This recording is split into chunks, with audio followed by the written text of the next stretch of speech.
Bonjour à vous, c'est Jean-Baptiste et aujourd'hui j'aimerais vous consacrer à vous qui êtes dans ce processus qu'est la reconquête amoureuse, cette vidéo qui va répondre à une question très spéciale, à la question j'ai envie de dire, la question qui hante vos jours, qui hante vos nuits et qui finalement vous empêche de vivre. Et cette question c'est: ai-je toujours de l'espoir de reconquérir mon ex? Y a-t-il une chance? N'ai-je pas fait trop d'erreurs? Mon ex est-il ou est-elle atteignable? Alors vous connaissez mon point de vue à ce sujet, donc je vais tout de suite casser le mystère et vous dire que oui, il y a toujours de l'espoir. Sauf, oui, il y a un sauf, et là je sais que vous arrêtez un petit peu de respirer et vous vous dites: ça y est, il va me dire que mon histoire est foutue, je peux arrêter de regarder la vidéo. Ne vous en allez pas tout de suite parce que ce sauf, il concerne les cas que j'appellerais vraiment extrêmes. Alors qu'est-ce que c'est qu'un cas extrême? C'est un cas où il y a eu de la violence, c'est un cas où il y a eu des dérapages qui sortent du cadre légal, comme par exemple des peines de prison, ce genre de choses, qui vont vraiment marquer un individu et rendre une future relation malsaine. Donc si vous n'êtes pas dans ce cas-là, oui, il y a toujours de l'espoir et je vais vous montrer pourquoi. Alors cet espoir, me direz-vous, il est souvent freiné. Je fais une petite parenthèse simplement pour vous dire que ce mot freiner est choisi avec attention. Je n'ai pas dit stopper. Le frein, ça signifie que la machine va ralentir, mais absolument pas qu'on est dans un fatalisme qui vous mène droit dans le mur. Vous allez peut-être perdre du temps, vous allez peut-être devoir faire plus d'efforts, mais il y a toujours de l'espoir. Alors ces freins, quels sont-ils? Ce sont souvent des croyances et des erreurs qui sont d'ordre psychologique, qui sont d'ordre comportemental ou très souvent d'ordre communicationnel. Ça, c'est pas une nouveauté. La vidéo d'aujourd'hui, elle va vous permettre de mettre le doigt sur ces erreurs et de comprendre pourquoi vous les faites. Imaginez-vous comme un gladiateur, vous entrez dans l'arène, vous avez face à vous quelqu'un de très fort et vous devez absolument connaître ses faiblesses si vous voulez remporter ce combat. C'est la logique qu'on va vraiment appliquer ensemble aujourd'hui dans cette vidéo. Maintenant, il est bien évident qu'à travers une simple vidéo basée sur un monologue, je ne vais pas pouvoir analyser la portée de chacune des histoires des gens qui se trouvent, quant à eux, derrière la caméra. Donc si vous êtes intéressé par une analyse plus précise, si vous voulez répondre à cette question « ai-je de l'espoir dans ma relation ?» et que vous voulez aller plus loin que ce contenu que je vous donne aujourd'hui, n'hésitez pas à venir sur le blog, n'hésitez pas à réserver un coaching. Je me ferai un plaisir de vous aider à sortir de cette situation, à avancer, à vraiment changer votre vie et finalement à mener cette reconquête à son terme. En attendant, on est parti dans l'analyse et dans la découverte de ce que sont les pires erreurs que vous commettez et qui, encore une fois, ne stoppent pas la reconquête, mais ne font que la freiner. Le manque de recul, c'est pratiquement une évidence après la séparation, après la rupture amoureuse. L'objectivité est au plus bas et on s'enferme dans une espèce de bulle de négativité à l'intérieur de laquelle les raisonnements sont vraiment prisonniers. Si vous voulez, nos pensées ricochent sur les parois mais ne parviennent pas à se développer et on reste dans une idée que tout est perdu, que rien ne pourra jamais avancer et que l'amélioration, grosso modo, c'est pour les autres. Cette logique, et ça c'est un effet un petit peu pervers, elle est même supportée par les gens qui veulent vous aider, vos proches qui, encore une fois, sont d'une grande aide pour vous remonter le moral, mais pas forcément dans l'analyse de votre reconquête. Pourquoi? Parce que la reconquête est un processus qui est difficile à comprendre pour les gens qui sont à l'extérieur et qui finalement vont vous donner des conseils très basiques et puis qui ne vont pas vous aider à sortir la tête de l'eau. La rupture amoureuse est basée sur de très nombreux paradoxes, des paradoxes qu'il faut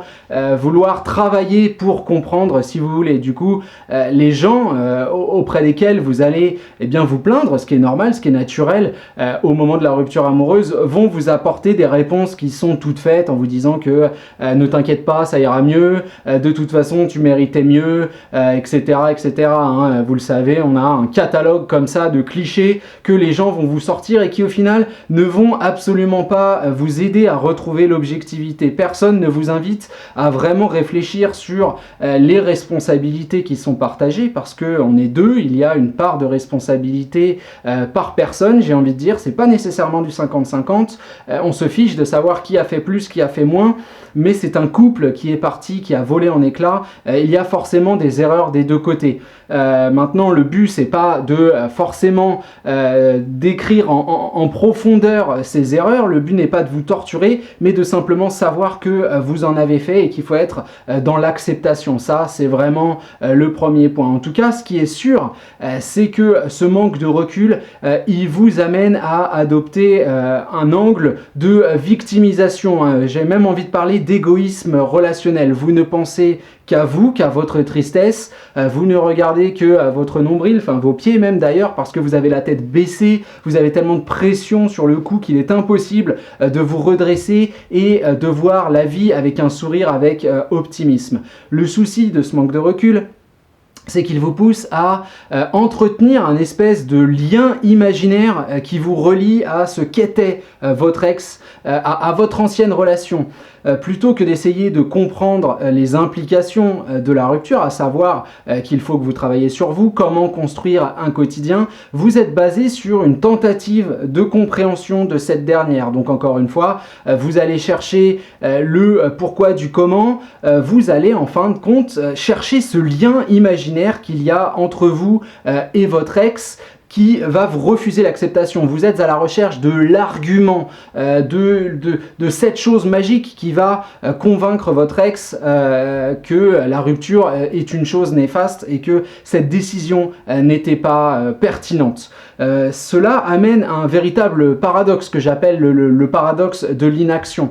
Vous êtes à la fois dans une situation désespérée et à la fois pleine d'illusions, et c'est des illusions qui relèvent quant à elles presque de l'espoir. Alors la notion du manque d'espoir, c'est parce que vous avez cette vision négative de vous dire que jamais vous ne serez plus heureux, qu'il est vraiment impossible de vivre sans votre ex, que la vie n'a plus de goût, etc., etc. Vous refusez tout, vous êtes dans votre carapace et vous ne voulez pas en sortir.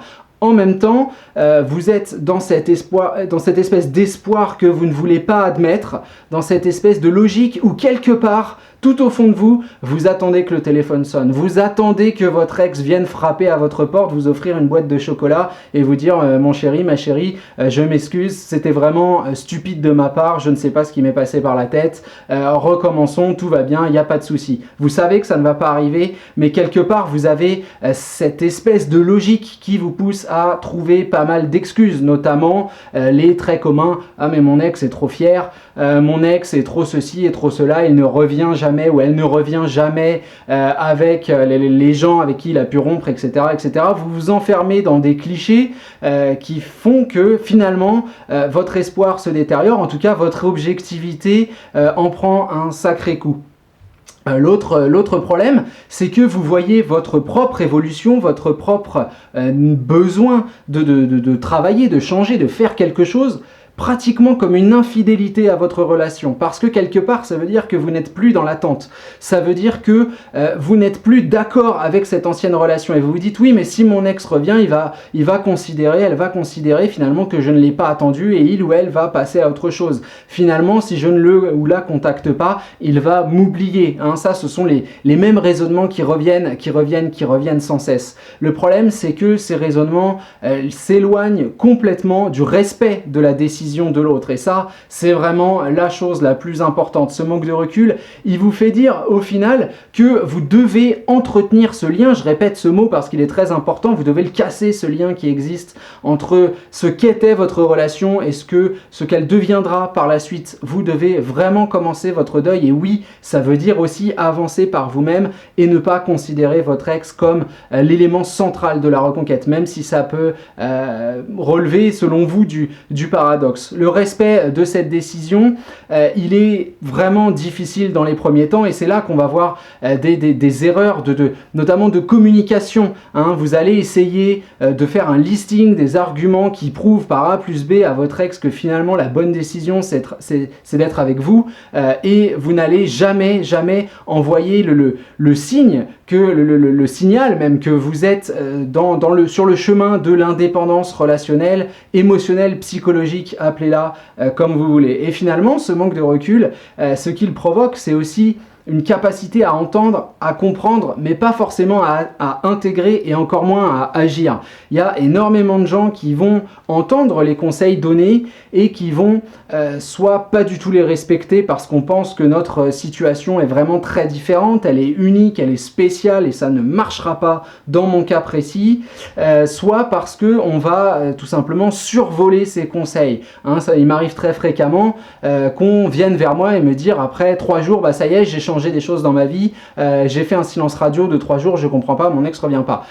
Voilà, globalement, ça, on est vraiment dans le manque de recul. Si vous êtes encore dans cette logique, je vous conseille vraiment de commencer à prendre de la distance et pourquoi pas à écrire un petit peu. Hein. J'ai déjà conseillé ça dans les dernières vidéos, c'est vraiment quelque chose qui va vous aider. En tout cas, le voilà, le premier ennemi, c'est le manque de recul, c'est le manque d'objectivité et celui-là, il est présent dans toutes les séparations. C'est quelque chose auquel on n'échappe vraiment pas. Donc à vous de vous interroger et de vous demander où vous en êtes vis-à-vis de ce manque de recul justement.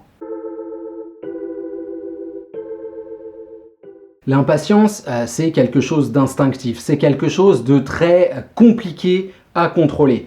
Au moment où votre ex vous annonce la rupture, vous annonce qu'il ou elle prend ses affaires et s'en va, vous constatez une injustice que vous voulez réparer immédiatement. Et d'ailleurs, cette volonté prend pratiquement la forme d'une exigence. Et ça, c'est quelque chose dont on peut être témoin dans différents domaines. Hein. Je prends toujours cet exemple de l'enfant à qui vous allez prendre un jouet dans son coffre à jouets. Eh bien, sa réaction va être exactement la même. Il va supplier, il va crier, il va hurler, il va faire un caprice, non pas parce que vous avez pris son jouet préféré, mais parce que vous avez attaqué sa sécurité, sa possession, si vous voulez, et l'exigence apparaît, l'exigence liée à l'injustice apparaît immédiatement. Ce qui se passe dans votre cas, eh bien là encore, vous allez être poussé à réparer cette injustice et de ce fait à convaincre votre ex, à lui prouver par A plus B eh bien qu'il a tort, à lister les erreurs d'interprétation qu'il ou elle a pu faire au sujet de votre relation amoureuse et vous allez au final chercher toutes les solutions possibles pour l'atteindre. Vous savez qu'il va être difficile de communiquer, alors vous allez peut-être passer par ses amis, vous allez peut-être passer par ses proches, vous allez envoyer une lettre, puis finalement un texto, puis l'appeler et vous allez tenter, si vous voulez, de l'attaquer sur tous les fronts en même temps pour faire passer votre message et pour bien montrer bien qu'il y a un véritable souci. Alors ça, vous le savez, ça relève de la manipulation au final, hein, c'est quelque chose d'extrêmement déconseillé que de passer par les cercles, le cercle social de votre ex, c'est vraiment quelque chose que je vous déconseille absolument de faire et qui envoie ce message que vous n'avez pas compris. C'est vous finalement qui n'avez pas saisi la portée de la décision, c'est vous finalement qui devenez ce mur sur lequel rebondissent les paroles de votre ex et cette personne avec qui on ne peut pas communiquer. Vous oubliez quelque chose de très important, c'est que vous et votre ex, à partir du moment de la séparation, évoluez dans deux univers qui sont strictement différents. Vous comptez les secondes, les minutes. Peut-être avez-vous fait cet effort et vous arrivez à compter en jours. Mais de l'autre côté, on compte en semaines, en mois, voire peut-être en années. Votre ex au moment de la rupture, et ça c'est important de le comprendre, pour lui ou pour elle, c'est catégorique. Le reste de sa vie se fera sans vous. Ça ne veut pas dire que ce sera le cas, ça veut dire que c'est son état d'esprit au moment de la décision. Alors bien évidemment, ce n'est pas un listing d'erreurs d'interprétation qui va le faire changer d'avis. Ce que vous faites là, c'est oublier donc que le temps est une valeur très importante. C'est la base de la reconstruction. Si je vous parle justement de reconstruction, d'efforts, de renouveau, ce ne sont pas des choses qui se font en 2 jours. Encore une fois, je ne vous parle pas de changer de marque de dentifrice, je parle de changements très profonds qui vont d'abord vous permettre de retrouver le contrôle de votre existence et ensuite de démontrer à votre ex que vous êtes une personne absolument capable de vivre sans lui. Et là, déjà, vous devenez un petit peu plus sexy que si, au contraire, vous êtes dans cette impatience et vous montrez votre dépendance justement en cherchant tous les moyens possibles de toucher directement votre ex. Maintenant, j'aimerais aussi vous inviter à penser à cela. Beaucoup de gens vont me dire que finalement la distance, notamment le silence radio, mais pas que, l'idée générale de distance, ça revient à ne rien faire. Eh bien, quand on a cette réflexion, on est déjà dans l'impatience et on n'est pas forcément dans la compréhension de ce qu'est la reconquête amoureuse. Au contraire, si vous voulez, la distance, c'est justement se donner le temps de faire énormément de choses, plus que vous n'avez fait jusqu'ici dans votre couple, pour en prendre soin. Et c'est ça peut-être qui est très important. Vous devez lutter contre cette idée qu'il y a quelque chose à faire maintenant. La distance, ce n'est pas encore une fois ne rien faire, c'est prendre le temps d'évoluer. Les choses que vous devez mettre en exergue, que vous devez faire, ce sont des choses qui sont basées sur le moyen voire le long terme. Il est clair et net que vous n'allez pas reconquérir votre ex en 2 ou 3 jours. Vous avez besoin de véritablement changer quelque chose pour que votre relation future soit plus enrichissante et soit surtout très très différente de celle qui a mené à la rupture. En réalité, pour savoir si vous êtes dans l'impatience ou pas, il suffit de vous interroger sur les questions que vous vous posez. Toutes vos questions qui commencent par « quand » relèvent de l'impatience. Si vous vous demandez quand recontacter mon ex, quand le toucher, quand est-ce qu'il va voir mes changements, etc., etc., c'est que vous n'êtes pas, votre fusil est sur la mauvaise épaule. La vraie question à se poser, c'est comment. Comment m'améliorer, comment travailler sur moi, comment finalement atteindre le contrôle de mes émotions, comment devenir l'acteur principal de ma reconquête amoureuse. Et ça, c'est vraiment très important. Alors je vous la pose la question, qu'est-ce que vous vous dites le plus souvent? Quand ou comment? Alors le pessimisme aussi est évidemment quelque chose qui va aller contre toute logique d'amélioration. C'est quelque chose qui va être un obstacle que vous devez absolument surmonter. Pourquoi? Parce que là encore, si on est pessimiste, c'est quelque part qu'on est dépendant. Ça veut dire qu'on n'est pas soi-même l'acteur de son changement et qu'on ne fait pas les choses pour soi. Alors c'est évidemment normal, hein, la rupture amoureuse est un choc émotionnel. On parle aussi de dépression, on parle de remise en question de son quotidien. Ce sont des choses qui vont vraiment marquer un individu. Maintenant, je vous pousse à réfléchir sur ce qu'est une relation amoureuse. Demandez-vous quand étiez-vous heureux la dernière fois? C'est sans doute avec votre ex, on l'a bien compris, mais comment était-il ou comment était-elle? Est-ce que c'était une personne dépressive? Est-ce que c'était une personne qui n'avait jamais envie de rien faire? Est-ce que c'était une personne finalement qui mettait toute la pression de sa vie entre vos mains sur vos épaules? Je ne pense pas, sinon vous auriez très certainement pris la décision d'évoluer sans lui ou sans elle. Une relation amoureuse, elle est faite de challenge, elle est faite d'échanges, elle est faite de proactivité, elle est faite de découverte. Le pessimisme, ça va littéralement à l'encontre de tout ça. Ça va vous pousser à toujours être dans la remise en question de chaque action que vous allez commencer. Vous allez être dans le « oui mais ». Et c'est vraiment très difficile de voir toutes les opportunités qui sont autour de vous si vous n'avez pas de conviction, si vous n'avez pas en vous la croyance que vous êtes capable de réaliser des choses. Hein. Ce pessimisme, au final, c'est le fait d'évoluer avec des œillères et de se dire que quoi qu'il arrive, vous ne valez pas assez pour obtenir la réussite. Vous êtes dans une logique tout simplement d'échec. Les personnes qui connaissent le succès, la réussite, quel que soit le domaine en matière de reconquête, en matière de travail, de tout ce que vous voulez, sont rarement des gens qui ne croient pas en eux. Hein. C'est même jamais le cas. Je veux dire, il y a un moment où vous devez être persuadé que ce que vous allez faire va avoir de véritables conséquences et que finalement, chaque effort fait est une pierre qui va finir par monter un monument. Mais encore une fois, hein, on ne construit pas un monument en 2 jours. Il faut des pierres, il faut du ciment, il faut du travail. Il faut beaucoup de travail, il faut beaucoup de réflexion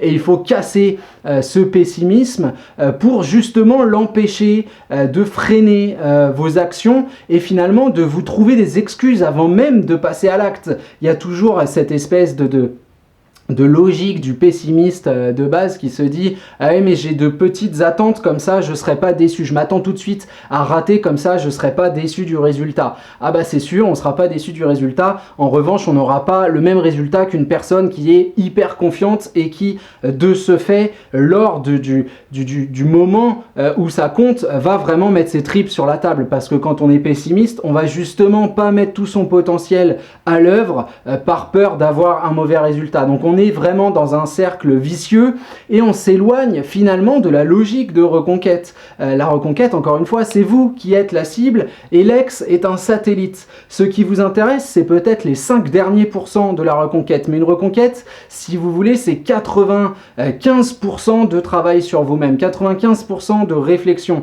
95% de conviction que vous pouvez et vous devez d'abord apprendre à vivre sans votre ex. Et les 5% qui restent, c'est le contact, ça sera le rendez-vous, c'est l'amélioration de l'échange et c'est finalement le fait de se retrouver. Mais vous vous focalisez là-dessus et vous oubliez que c'est vraiment un iceberg et que la partie immergée est finalement la base, c'est le socle et c'est ça qui va permettre à la pointe de sortir de l'eau et de donner quelque chose d'intéressant. Et finalement, le pessimisme, il vous place dans une logique d'attente. Il entretient cette idée que vous n'êtes pas assez bien, vous n'êtes pas assez fort, vous n'êtes pas assez intelligent, vous n'êtes pas assez tout ce que vous voulez pour obtenir de vrais résultats. Vous ne pouvez pas être motivé si vous entretenez cette idée.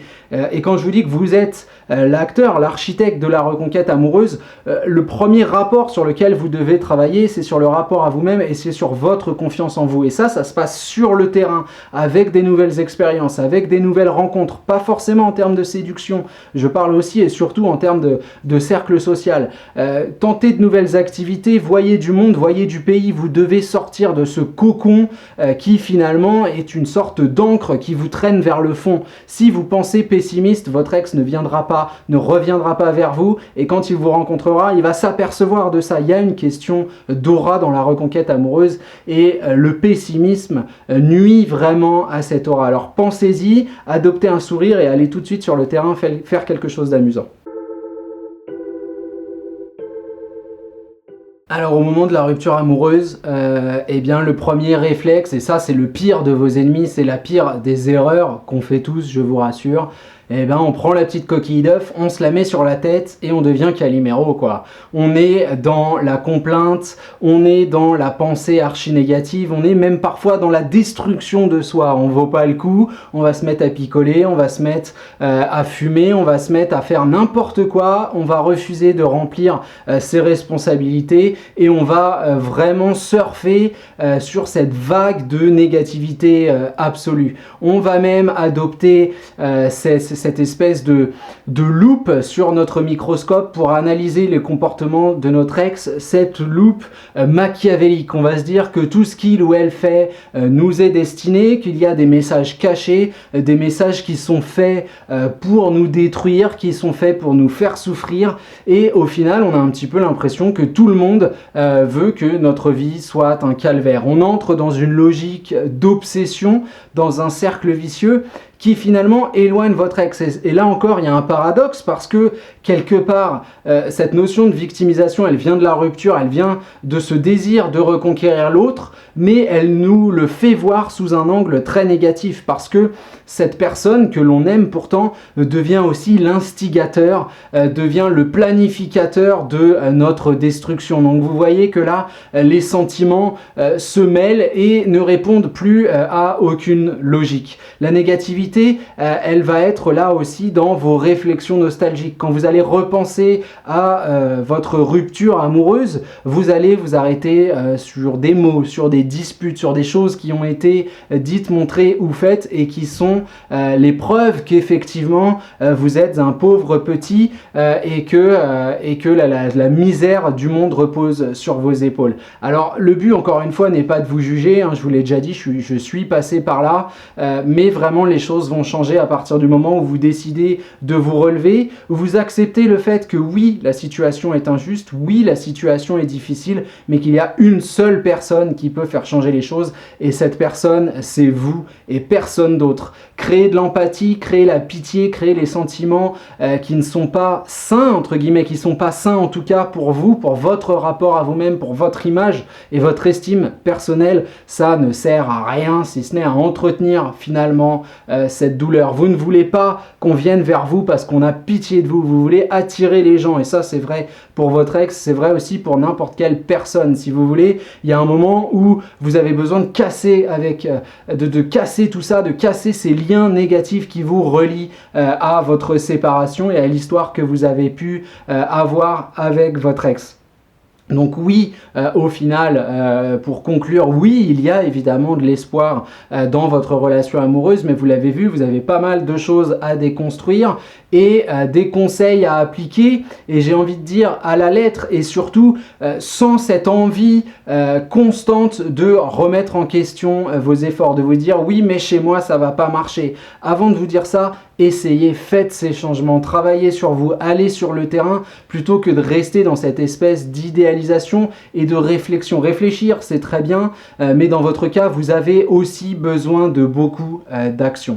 Alors là je vous vois venir, vous vous dites ouais mais attends, mais t'as quand même oublié de parler de certaines choses importantes, t'as oublié de parler de mon cas, hein, mon ex à quelqu'un, ça fait super longtemps ça fait super longtemps qu'on ne s'est pas contacté, ou je n'ai pas de nouvelles justement depuis la rupture, ou ceci ou cela. Bien évidemment, c'est ce que je vous disais, l'étude du cas particulier est très compliquée à faire à travers une vidéo qui se veut relativement globale. C'est pour ça que vous avez sur le site les coachings, vous avez des formations, notamment les 15 questions qui vous hantent. Celle-là, je vous la conseille vraiment, elle fait un carton, elle répond vraiment à ces doutes que vous avez autour du contact, autour justement de la présence d'une nouvelle personne, etc. etc. Vous avez aussi l'ouvrage que je suis en train de rédiger, donc qui sera très bientôt disponible sur le site. Vous avez pas mal de contenu pour justement trouver ces réponses. Encore une fois, la reconquête, c'est en grande partie la résultante de vos efforts et de votre implication. Et ça, c'est très important. Il y a une grande différence entre les gens qui juste restent assis, prennent ces informations et n'en font pas grand-chose, et ceux qui vont vraiment vers les contenus et qui vraiment s'impliquent dans une politique de renouveau personnel. En tout cas, voilà pour cette vidéo. Si vous voulez me remercier du travail accompli, venez liker la page Facebook, hein, je vous y attends. Je mets pas mal de contenu en plus qui n'est pas disponible sur le site, qui est disponible nulle part ailleurs. Abonnez-vous à la chaîne YouTube, comme ça vous aurez une notification à chaque fois qu'il y a une nouvelle vidéo qui sort. Et puis rejoignez tout simplement la communauté qui est en train de se former, et j'en suis très heureux autour de jbmarcille.com. En tout cas, un grand merci pour votre attention, un grand merci pour votre confiance, et on se retrouve très bientôt pour de nouveaux contenus.